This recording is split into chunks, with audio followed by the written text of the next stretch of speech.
શકીએ. માની લો કે અહીંયા ના આવી શકો તો ઘેર પણ આપણે કંઈ યોગા કરી શકીએ છીએ.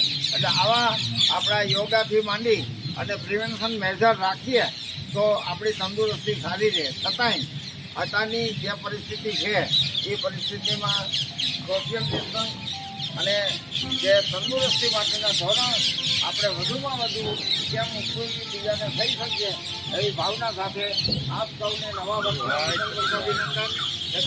સાલ મુબારક, સાલ મુબારક,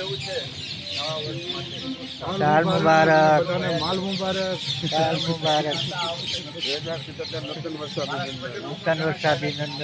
સાલ મુબારક, સાલ મુબારક ઉજાભાઈ. જય શ્રી કૃષ્ણ, જય માતાજી બાપુ.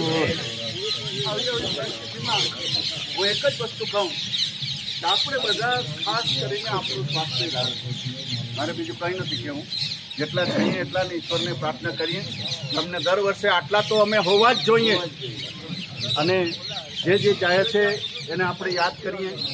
સમય એટલો બધો ખરાબ છે કે હવે સમયનો કોઈ ખ્યાલ નથી આવતો.